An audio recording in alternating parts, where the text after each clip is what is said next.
దేవునికి స్తోత్రాలు. మీ అందరికీ నా హృదయపూర్వక వందనాలమ్మ. Praise lord. యెషయా గ్రంథం 25వ అధ్యాయం 8వ వచనం. మరెన్నడను ఉండకుండా మరణమును ఆయన మృంగివేయును.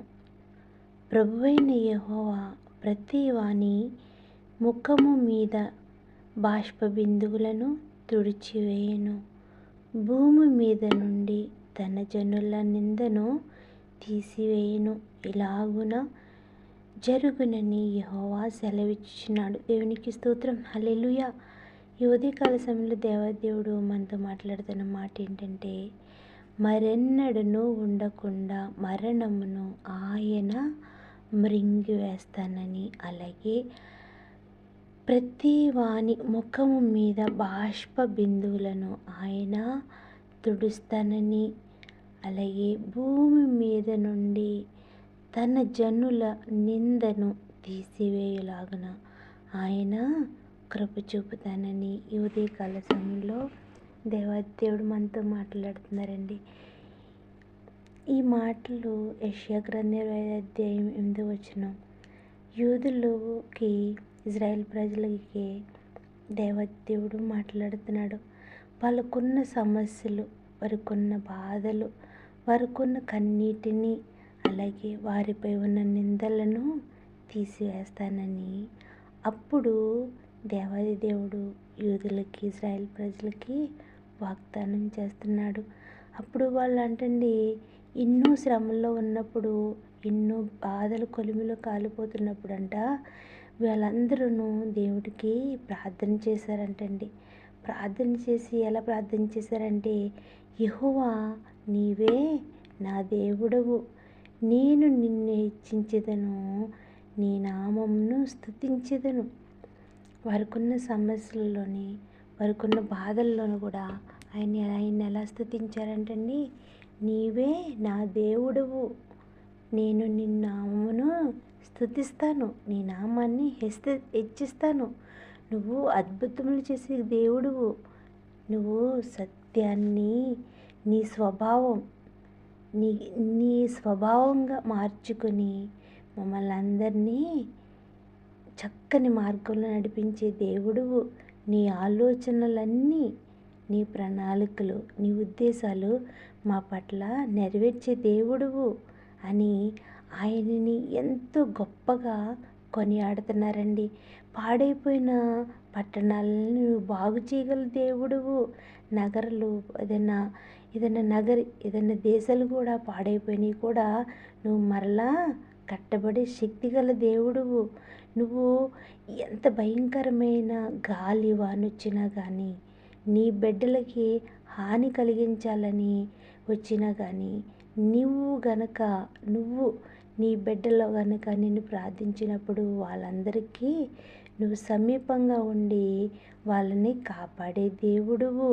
దరిద్రులకున్న శ్రమల్లోనంటండి వారికి అండగా నిలబడే దేవుడువు. నువ్వు మా అందరికీ ఆశ్రయంగా ఉండి, మా అందరికీ భయంకరమైన గాలి వానొచ్చినప్పుడు కూడా మాకు ఎటువంటి అపాయము రానివ్వకుండా మాకు నువ్వు నీడగా ఉన్న దేవుడువు. అలాగే మమ్మల్ని అందరినీ బలిష్ఠులు, జనాలందరూ ఎంతో భయంకరమైన జనాలు నన్ను బాధపడుతున్నప్పుడు నువ్వు నాకు సమీపంగా ఉండి భయపడకని నాకు ధైర్యం చెప్పిన దేవుడు అని అనేక మాటలు ఆనాడు యూదులు యెహోవా తండ్రిని ప్రార్థన చేస్తున్నారు.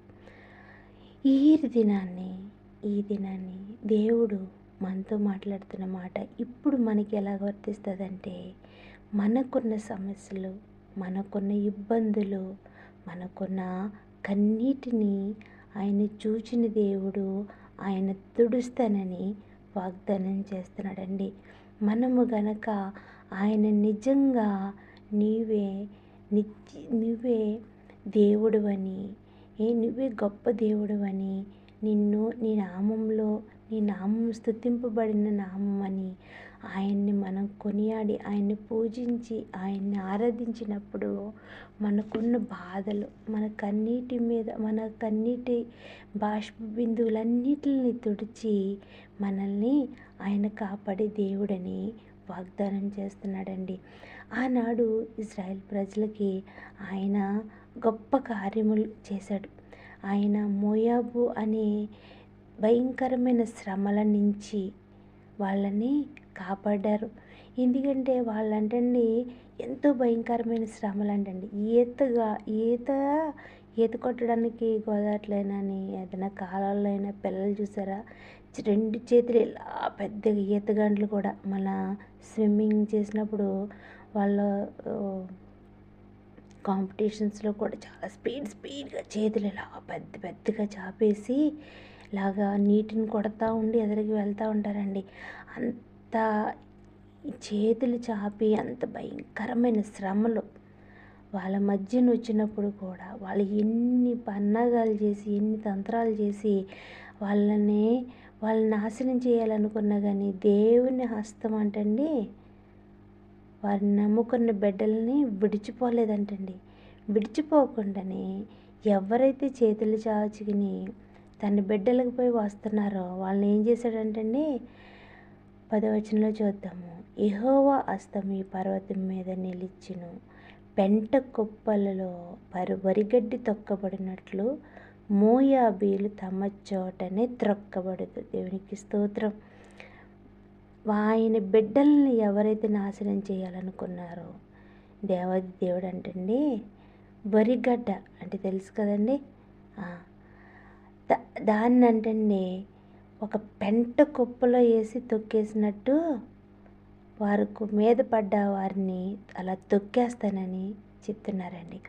ఈ ఉదయకాల సమయంలో కూడా మనతో మాట్లాడుతున్న మాట ఏంటంటే, మనకున్న సమస్యలు ఏంటి, మనకున్న కన్నీటి బిందువులేంటి, మనకున్న అపవాది వేసే నిందలేంటి, మన శ్రమల కొలిమిలో ఉన్న మనల్ని దేవాది దేవుడు ఆనాడు ఎలాగైతే మోయాబీయుల నుంచి ఆయన నమ్ముకున్న ఇజ్రాయెల్ ప్రజలు యూదుల్ని ఎలా అయితే కాపాడ్డారో ఈ దినాన్ని కూడా మనము ఆయన్ని ఆశ్రయించి ఉంటే కనుక తప్పనిసరిగా ఆయన మన ముఖము మీద ఉన్న భయంకరమైన ముసుగును, మన మీద ఉన్న నింద అనే ఒక ముసుగును, మన కన్నీటితో మన ముఖము తడుపుతున్న ఒక భయంకరమైన ముసుగును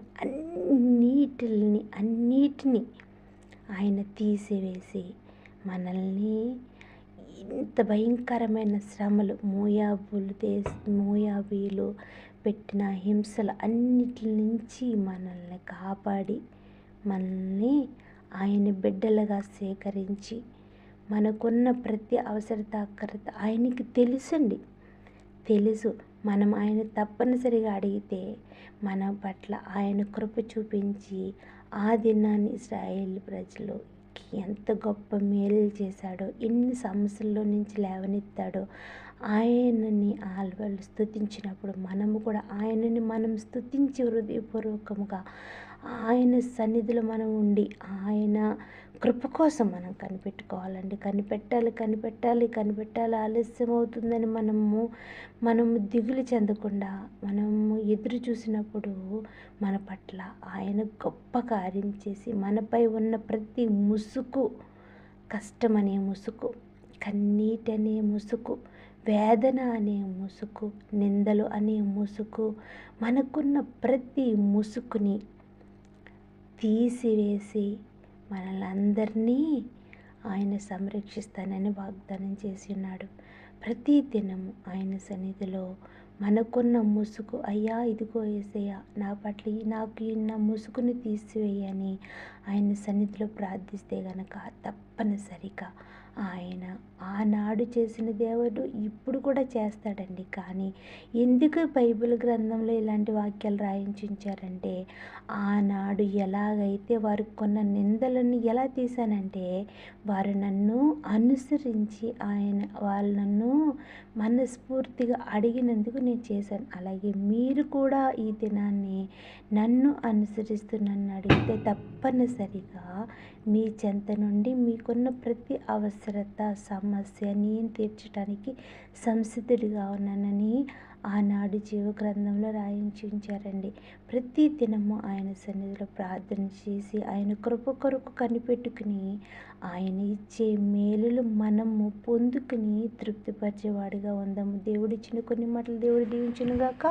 హల్లెలూయా. Praise lord.